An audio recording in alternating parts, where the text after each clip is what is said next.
I'm Korunes. I'm going to tell you about how gene conversion can undermine chromosomal inversions as barriers to recombination. And this is work that I did with Mohammed Noor at Duke during my time as a PhD student, and it falls under this theme of understanding how genetic exchange can shape evolution.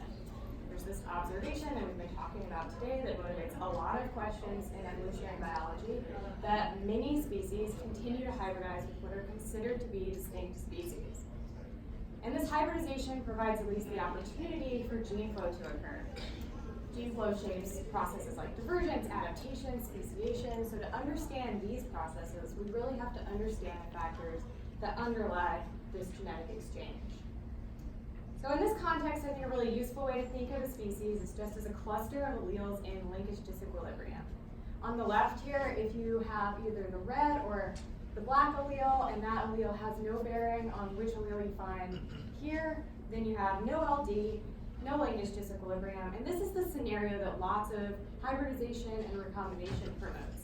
No distinct groups, combinations of alleles are getting shuffled, including any combinations that might cause hybrid incompatibility. On the other hand, if you have these distinct clusters of alleles in LD, you might consider these to be distinct taxa. So when we ask why hybridizing species remain distinct from the taxa they're hybridizing with, we're really asking what maintains LD in the face of hybridization. And of course, one major contributing factor is chromosomal arrangement. Inversions particularly are really good at maintaining clusters of alleles. And this is because they shape how recombination happens in inversion heterozygotes. Recombination being this process that degrades LD by creating either crossovers, these big reciprocal exchanges of DNA, which you're probably quite familiar with, or this other very important outcome of recombination, gene conversion. So in contrast to crossing over, gene conversion is not this huge reciprocal transfer. It doesn't happen on the scale of megabases like crossovers. Instead, they're much shorter events, tens to hundreds of base pairs typically, up to thousands. But in contrast to crossing over, they're also not reciprocal. One allele gets converted to the other, such as this blue allele being converted to the red allele here. Now when you have an inversion heterozygote, recombination happens a little bit differently. If you have this wild type chromosome with gene order A, B, C, D, E, F, and this inverted chromosome with gene order A, E, D, C, B, F, one of these arrangements might form this loop to conform to the other. And if you have a single crossover within this loop, so within the inverted region, you're going to get products that have either no centromeres or two centromeres. These products aren't viable, so you don't recover products from single crossovers. You can get products from double crossovers, though this happens at a diminished rate compared to what we see in collinear regions. What we've historically had a poor understanding of is to what extent gene conversion can facilitate genetic exchange within these inverted regions.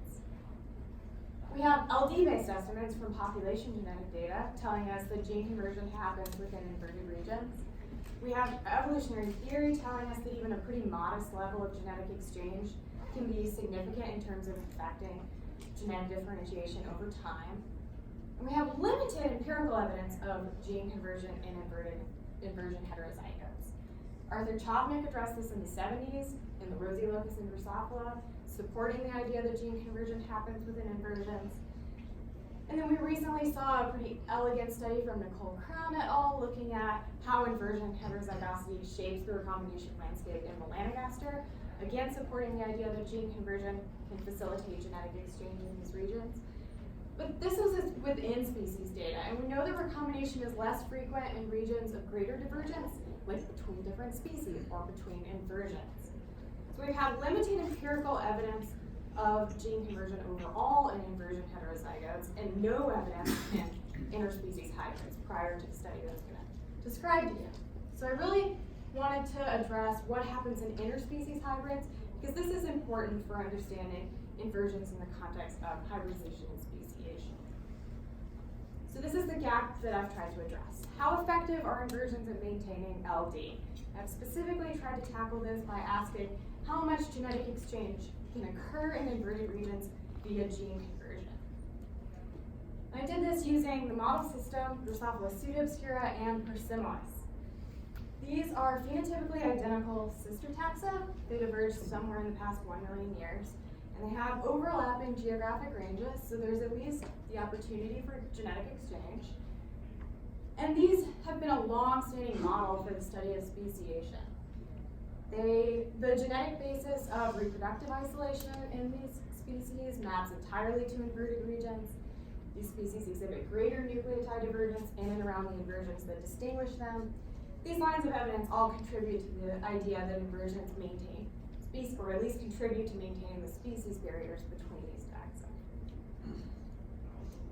So to address this question, I utilized 3 empirical crosses, each involving Pseudoobscura crossed to another strain. In the interspecies cross, Pseudoobscura was crossed to Persimilis, and this cross differed at 4 inversions, 1 on each arm of the metacentric X chromosome, 1 on chromosome 2, and 1 on chromosome 3. I also made use of 2 within-species crosses, one that had completely collinear chromosomes, so in this cross, Pseudoobscura was crossed to another line of Pseudoobscura that did not differ in any chromosomal arrangement.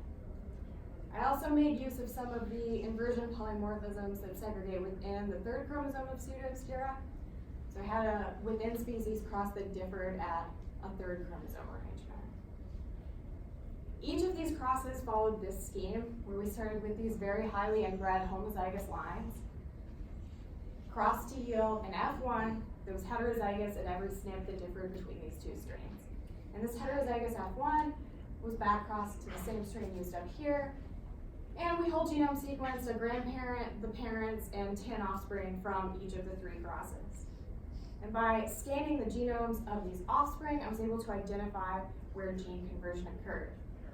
Because each chromosome in these offspring should be entirely heterozygous or entirely homozygous, except for where recombination is happening.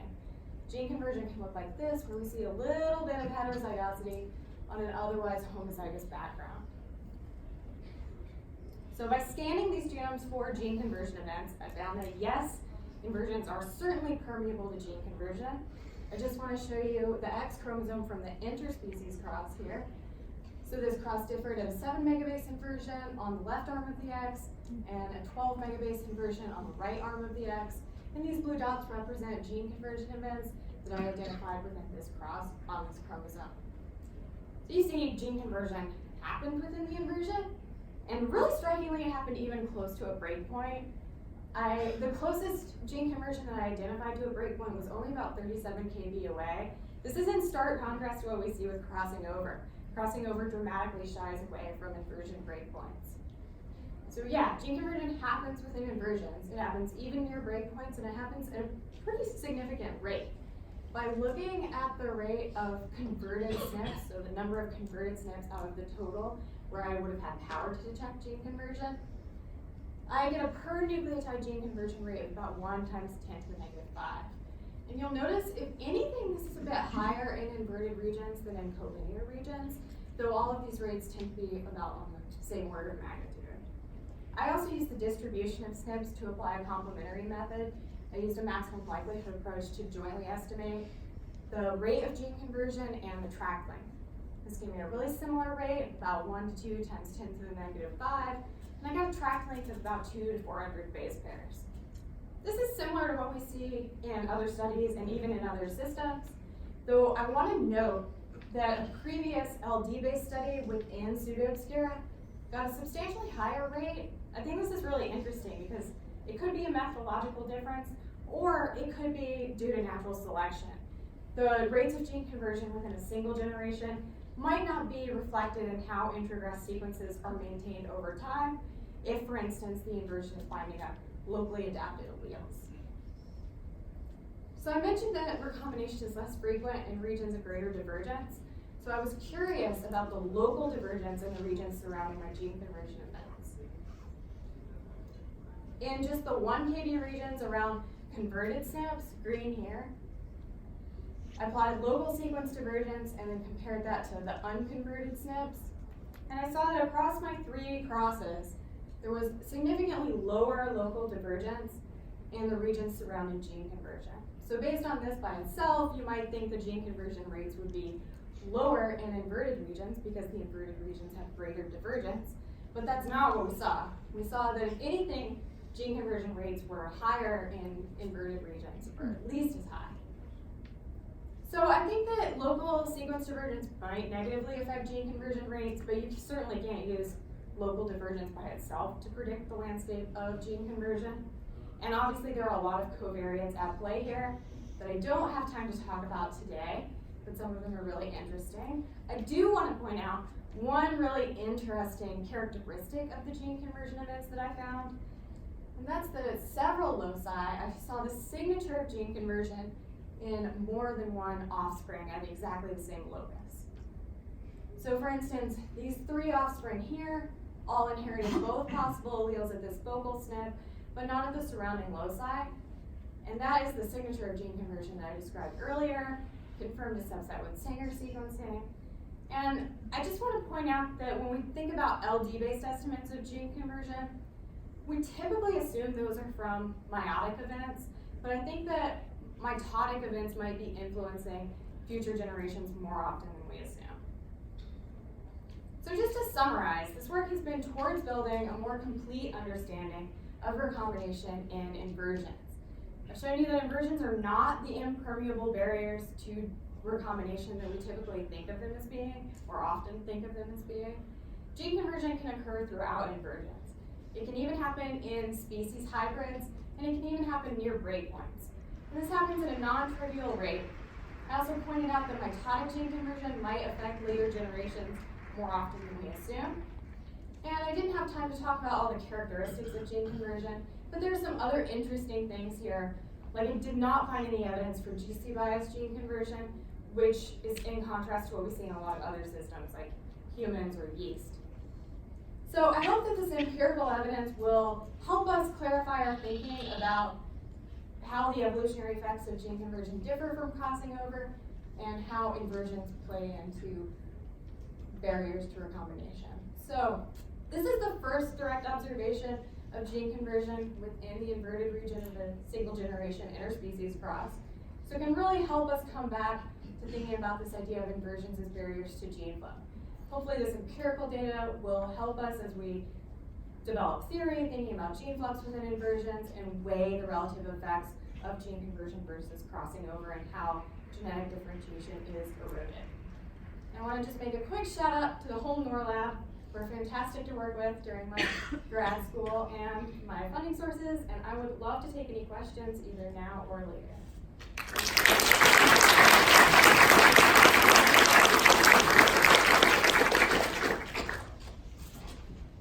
Yeah?